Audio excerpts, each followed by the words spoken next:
Kwa majina naitwa Alpha Makasi, ni meneja mkuu wa chama kikuu cha ushirika Shinyanga Shireku. Leo tulikuwa tuna mkutano mkuu wa 31 wa mwaka wa kawaida. Tumekuwa tuna mkutano mzuri sana. Kama mlivyoshuhudia, tumeweza kuwasilisha taarifa ya kipi kilifanyika kwa mwaka wa fedha uliotangulia, lakini pia tumewasilisha nini tunatarajia kwenda kukifanya kwa mwaka wa fedha mpya ambao unategemewa kuanza mwezi Aprili mpaka 2026 mpaka Machi 2027.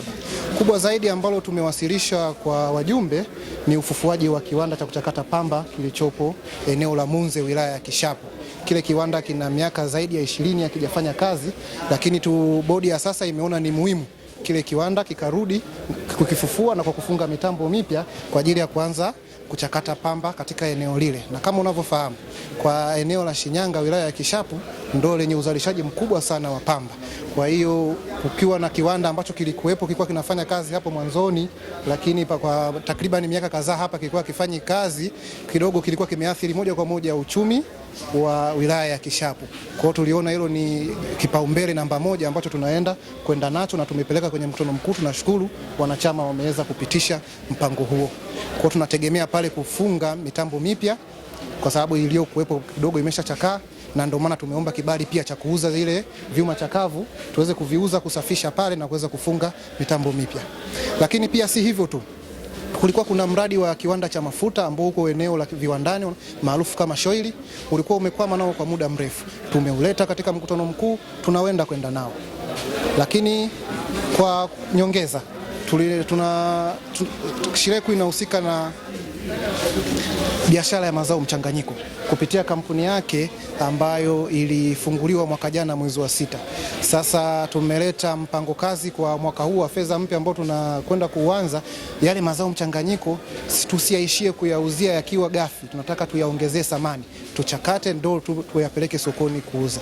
Manake ni kwamba tunakwenda kushindana sasa na wanunuzi wengine, maana kama unavyofahamu kwa mfumo wa mazao mchanganyiko kwa Shinyanga unaruhusu makampuni binafsi. Ndio maana sisi tulianzisha kampuni kwa nia moja ya kwenda kushindana na hayo makampuni. Lakini sisi hatutaki kuishia kuuza dengu ambayo ni gafi, tunataka kuiongezea thamani.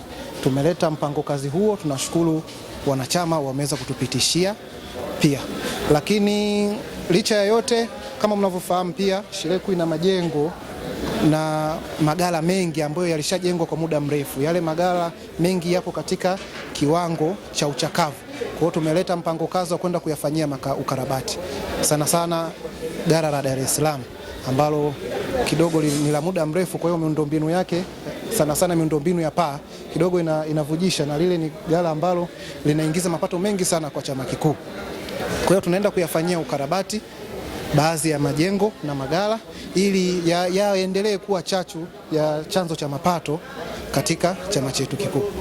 Tuna magala ya Kurasini. Kwanza kuna eneo ambalo liko wazi lina takribani square mita 2000. Tunaenda kuanzisha mradi mpya wa ujenzi wa gala jipya pale ambao tunakadiria litaongeza mapato kiasi cha shilingi milioni 200 kwa mwaka. Lakini pia yale yaliyopo, kwa kuanza tunaenda kufanya ukarabati wa paa kwa sababu yanakuwa na changamoto ya kuvuja. Kama nilivyosema kwamba tunaenda kuongeza kwanza gala jingine jipya, lakini pia tunaenda kufanya ukarabati wa paa ambalo kuna changamoto kubwa sana ya paa pale.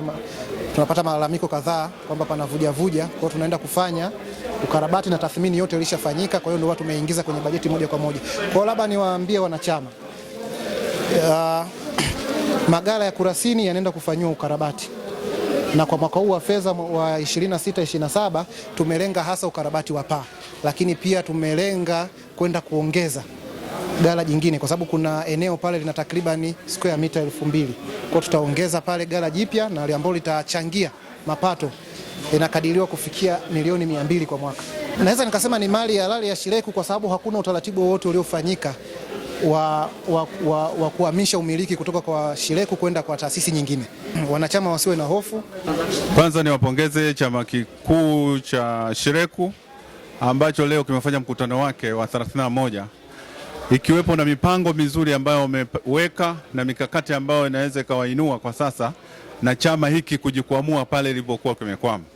Lakini niwashukuru kwa sababu wametumia benki ya Coop Bank ambayo ndio mkombozi kwa sasa wa vyama vya ushirika katika harakati ya sasa na changamoto ambazo zinazojitokeza. Benki hii ni ya ushirika, tukiitumia vizuri tutaendelea, na kwamba COPBank imekuja kwa wakati mwafaka na tunatakiwa tuitumie kwa sasa.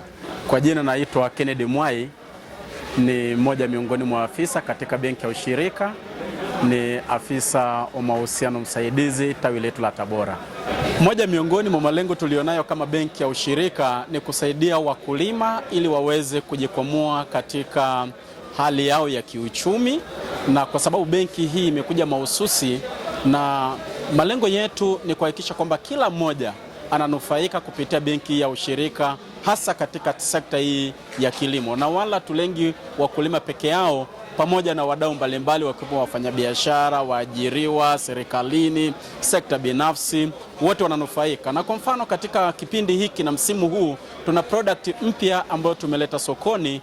Kwa benki yetu tuna product mpya ambayo tumekuja nayo, tunaita fixed deposit FD, ambapo mwekezaji au mkulima au mwanachama yeyote anapokubali kuwekeza katika benki yetu, kwa mfano ukiweka kuanzia milioni 1 na zaidi, benki inatoa riba ya 14%, ambao kwa sasa hivi unakuta kwamba ni unique sana katika soko letu, na kila mmoja anapokubali, hii inakuwa ni uwekezaji ambapo mtu anaweza akatoa pesa yake ndani ya miezi 3 akapata riba yake, au miezi 6 au miezi 9 au mwaka mmoja. Maximum ni miezi 36 ambayo ni miaka 3.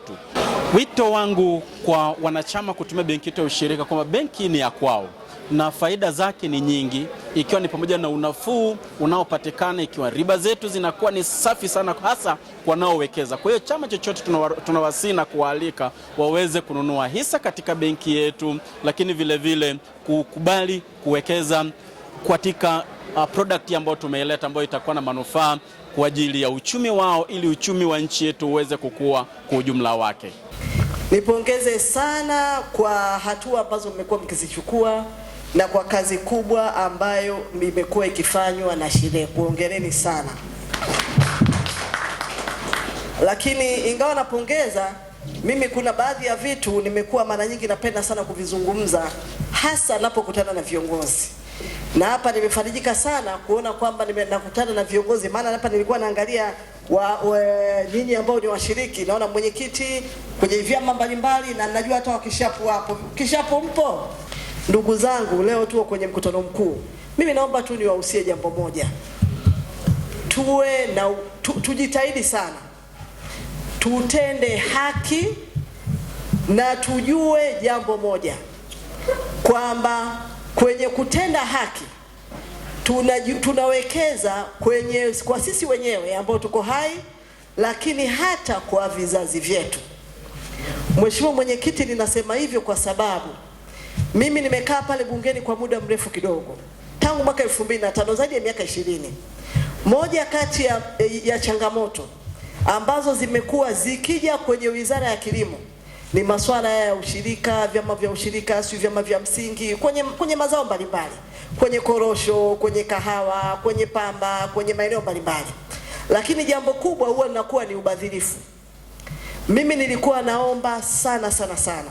Ninajua sisi kwetu hapa SHIRECU sitegemei jambo kama hilo, na kwa kweli sijasikia makelele kama hayo, lakini naomba kuwahusia ili kwamba tuone kwamba tunawekeza kwetu sisi wenyewe na kwa vizazi vyetu. Naitwa Rafael Sospita Mongo. Mimi namshukuru Mwenyezi Mungu, mkutano wetu umeenda vizuri sana. Mkutano wetu kwa kweli leo tumeendesha mkutano wa busara, na mkutano ambao umeenda vizuri sana, tumemaliza kwa wakati. Na pia tumezungumzia mambo mbalimbali ambayo yatatuletea maendeleo kama ushirika. Kufufuliwa kwa kiwanda na magari pale pameenda vizuri, kwa sababu tunachohitaji ni maendeleo. Kiwanda kitakapofufuliwa, kwanza kitaongeza tija, kama kiwanda cha Munze. Kiwanda cha Munze pale kikifufuliwa, watu watapata ajira wengi sana.